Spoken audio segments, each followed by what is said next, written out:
창세기 49장 22절 말씀을 다 같이 보겠습니다. 요셉은 무성한 가지 곧 샘 곁에 무성한 가지라 그 가지가 담을 넘었도다. 아멘. 야곱은 지금 자신들의 아들을 축복하면서 유다와 요셉은 다른 아들들보다 복의 내용이 훨씬 많게 축복을 하고 있습니다.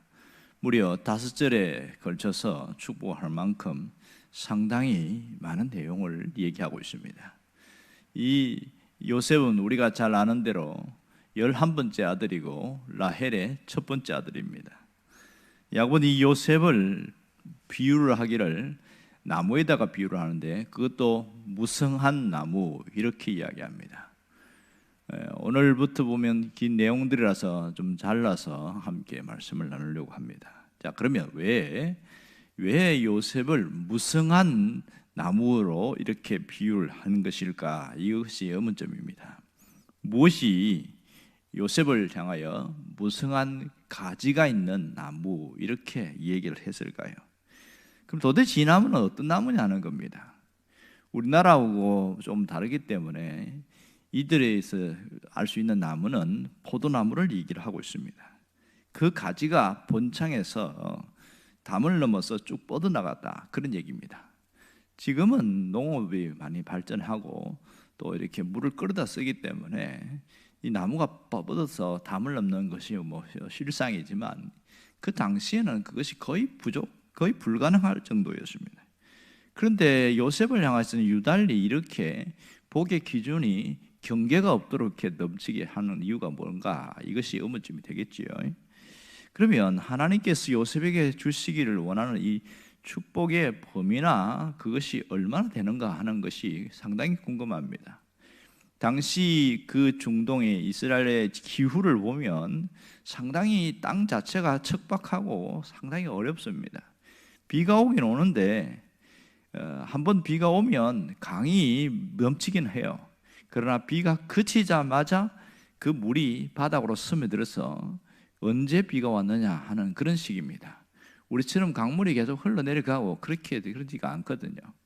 그러다 보니까 그들은 비가 오면 홍수처럼 쏟아져서 자칫 잘못하면 집도 떠내려가는 정도인데 그치면 언제 잔해만 남아있고 이렇게 물이 없을 정도로 옵니다. 그런데 오늘 특이한 건 뭐냐면 이 나무가 어디에 심겨졌느냐 이것을 이야기하고 있습니다. 그것은 샘 곁에 심겨진 나무다 이렇게 이야기합니다. 사실 샘 곁에 심겨진 나무는 찾기는 쉽지 않습니다. 근데 요셉을 향하여 유달리 샘 곁에 심어진 나무다 이렇게 얘기를 하는 것은 상당히 특색이 있는 부분을 할 수 있습니다. 자, 이렇게 샘 곁에 심어졌다 무슨 뜻일까요?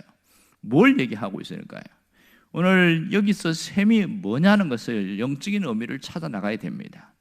분명한 것은 여기서 샘은 하나님을 이야기합니다. 그렇다면 요셉은 하나님 곁에 심겨져 있는 나무다 이렇게 표현할 수 있겠지요.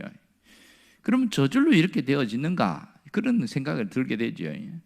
그러나 이 요셉이 어떤 상황 어떤 환경에 있다 할지라도 하나님을 놓치지 않았다 이렇게 볼 수 있습니다.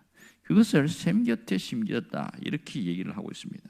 그러니까 요셉은 평생 하나님을 떠나지 않았다는 것을 알 수 있습니다. 정말 샘 곁에 심겨진 나무처럼 하나님 곁에 머물러 있는 그 요셉의 모습이 나무로 비유하면 딱 맞는 것 같습니다. 극심한 고통과 정말 죽을 뻔한 몇 번의 고비를 넘기면서도 결국은 하나님을 붙들었던 것이 그가 이러한 복의 사람이 되었던 겁니다. 그러면 이것은 미래의 복일까요? 현재의 복이었을까요? 이 부분은 현재의 복입니다. 뒤에 갈수록 미래의 복을 이야기하는데 오늘 이 요셉의 샘 곁에 심겨진 나무라는 것은 현재 요셉이 받고 있는 그 복에 대한 얘기를 하고 있습니다. 정말 노예로 팔려갔지만 놀라운 것은 성경에 그가 하나님과 함께함으로 형통하였더라. 창세기 39장에 보면 몇 번씩이나 나옵니다. 보디발의 집에서 형통했다고 그러고 이 감옥에 가서도 형통했다고 그러고 이게 형통한 일인가 할 정도인데 그 말은 하나님과 함께 했다는 그 말에 집중을 해야 됩니다. 그랬더니 그가 하나님을 놓치지 않았다. 이것이 결국은 요셉이 가장 강력한 권력자가 될 수 있었던 비결이고, 그가 이렇게 된 것은 결국 이렇게 셈 곁에 심겨 있었기 때문에 가능했다 얘기를 하고 있는 거죠. 살다 보면 우리가 참 인생이 꼬인다 이런 얘기를 들을 때가 있습니다. 정말 인생이 꼬이기를 원하는 사람 누가 있겠어요? 다 잘 나가고 형통하고 잘 펴지기를 원하지. 그런데 왜 인생이 이렇게 꼬이고 이렇게 망할 정도까지 되어지는 이유가 뭐냐는 거예요. 보면 멀쩡히 잘 되던 사업이나 또 어떤 일들이 갑자기 기울기 시작하고, 또 돈이 바짝 마르기도 시작하고, 사람이 등을 돌리게 되고, 뭐 이런 일들이 종종 벌어지고 있습니다. 그러면 사람과 사람 사이의 관계가 뒤틀어지고 여러 가지 일들이 하는 일마다 안 되고, 과연 왜 이런 일이 생길까? 신앙인들에게서는 이런 일이 생기는 데는 근본적인 이유가 있습니다. 그것은 하나님과의 관계가 틀어졌기 때문에 생기는 것이 가장 근본적인 이유입니다. 왜 하나님과의 관계가 틀어졌을까요? 성경은 하나님과의 관계가 틀어지는 가장 본질적인 이유를 죄 때문이다 이렇게 이야기합니다. 죄가 하나님과의 관계를 틀어주는 근본적인 이유다 이런 얘기를 하고 있어요. 결국은 사람과의 관계가 틀어지고 어떤 사업적이나 어떤 일관계나 이렇게 틀어진 것은 죄라는 놈이 들어와서 이렇게 어렵게 만들더라. 하나님과의 관계도 틀어지고 모든 주변의 사람이 어려운 것은 결국 근본적으로 들어가면 죄 문제다 이렇게 얘기합니다. 그래서 성경은 죄의 대가는 반드시 사망이다, 죽음과 같은 그런 일이 일어난다 분명히 이야기를 하고 있습니다. 결국 우리가 가장 먼저 이렇게 꼬인 인생을 풀려고 하면 관계 회복부터 해야 되는데, 하나님과의 관계를 먼저 회복하는 것이 대단히 중요합니다. 인생의 모든 매듭을 푸는 것은 하나님과의 매듭진 모든 부분들을 풀어나가는 것이 우선적이고 먼저 해야 될 일이라는 것을 알 수 있습니다. 결국 하나님과의 관계의 모든 것을 풀어나갈 때 인생의 열쇠가 여기에 있다. 어떻게 푸느냐는 거예요. 굉장히 간단하게 하나님이 알려주신 게 있습니다. 이 관계를 푸는 것은 바로 예수 그리스도밖에 없습니다. 예수님이 해놓으신 일을 믿고 또 죄 문제가 있을 때에는 그분이 모든 것을 해결한 이 죄 문제에 대해서 주님 갖고 나오면 된다는 거예요. 그것을 우리는 신앙적 용어로 회개라 이렇게 이야기합니다. 정말 회개는 인생의 꼬인 문제를 푸는 놀라운 열쇠입니다. 이 회개는 관계를 회복하는 놀라운 열쇠입니다. 정말 회개가 너무 중요한데 많은 분들이 회개를 근성으로 하든지 아니면 진실된 회개가 없든지 뭐 이런 경우들이 참 많습니다. 회개는 돌아서는 거다 그러겠습니다. 유턴하는 거다. 그만큼 관계 회복을 향하여 돌아서는 것이 대단히 중요하고, 그것이 출발점이 되어져서 놀라운 일들이 일어납니다. 하나님의 진노를 녹이는 용광로가 바로 회개다. 어떤 분은 그렇게 얘기했어요. 정말 맞는 것 같아요. 그 다음부터 문제가 풀어지기 시작하는데, 그렇게 하나님과의 관계가 계속 유지되어 나가는 사람에게는 하나님이 어디까지 축복을 하시냐면 가지가 담을 넘는 그런 인생을 살게끔 하나님이 하신다는 겁니다. 요셉을 우리에게 보여주는 이유는 분명합니다. 우리도 이 요셉처럼 그런 인생이 풀리는 인생으로 가기를 원하시기 때문입니다. 그 가지가 담을 넘었도다. 자신의 갖고 있는 그 한계의 선상을 넘어서서 그 복의 경계선이 끝이 없이 계속 이어지는 것을 이야기를 하고 있습니다. 정말 우리에게는 열매 맺는 삶이 이어져야 되는데 그 삶은 하나님께서부터 온다는 것을 우리가 잘 알고 있습니다. 우리가 원리는 알되 실제 내 삶에는 이 부분을 풀어나가지 못해서 늘 반복적인 과거의 악습이 반복되는 그런 안타까운 일들이 생기게 되는 것이지요. 가장 중요한 것은 내가 하나님과의 관계를 회복했다면 해야 될 일은 또 한 가지는 이겁니다. 어떤 일이 있어도 하나님을 떠나면 안 된다는 거죠. 어떤 일이 있어도 하나님을 붙들고 가야 된다. 끝까지 하나님을 붙들고 가야 된다. 그것이 대단히 중요합니다. 그러니까 무엇보다 가장 신경을 많이 써야 될 건 뭐냐면 하나님과의 관계 회복입니다. 내가 어느 한 부분에서 틀어지는 경우가 있어요. 어떤 사람은 인생 전체에서 하나님과 등 돌리고 틀어지는 사람이 있는가 하면 어떤 사람은 부분적으로 어떤 한 부분에서 틀어지는 사람이 있습니다.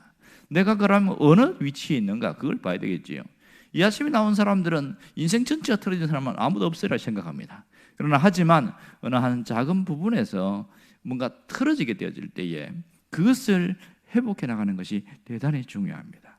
그래야 하나님의 축복의 역사가 중단되지 않고 계속 이어지는 것을 알 수가 있습니다.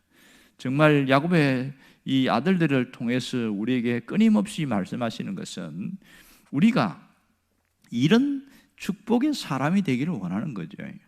오늘 요셉을 통해서 정말 알 수 있는 것은 내가 샘 곁에 심겨진 무성한 가지가 되기를 원한다, 그런 마음이 있어야 되고, 그래서 그 가지가 담을 넘는 축복의 사람이 되기를, 그런 마음을 갖기를 원합니다. 이것은 결국 뭡니까? 우리 삶이 다시 회복되어지는 거죠. 다시 일어나는 것을 말하고 있습니다. 하나님은 우리가 회복되기를 원하고 계십니다. 그럼 지금 내가 해야 될 일이 무엇일까? 그것은 샘 곁에 뿌리를 깊이 내리는 일입니다.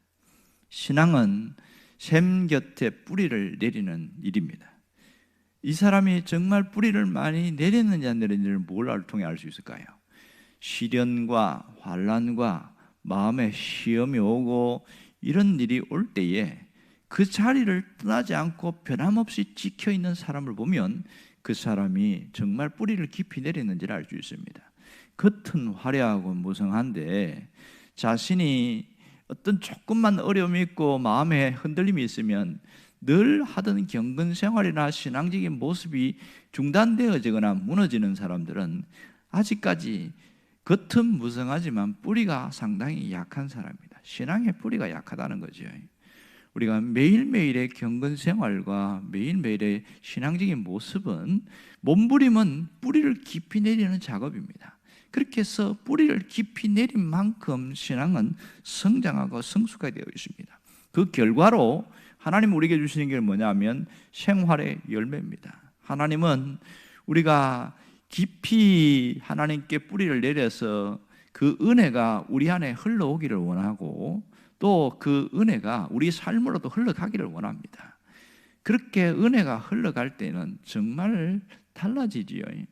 마치 차에 윤활유가 있을 때는 차가 부드럽게 잘 굴러가는 것처럼 우리 이 은혜는 우리의 윤활유입니다. 내 언어의 윤활유고 내 삶의 윤활유입니다. 그래서 은혜가 흐르도록 하는 것이 대단히 중요합니다. 내가 샘 곁에 깊이 뿌리를 내리기로 결심했으면 이제는 내 삶에 하나님의 은혜가 계속 흘러나가는 그런 일을 만들기로 결심하기를 원합니다. 원하기는 여러분 모두가 이렇게 요셉처럼 샘 곁에 심겨진 나무가 되어서 이런 무성한 하나님의 축복, 담을 넘는 그 축복의 역사가 있기를 간절히 바랍니다. 기도하겠습니다.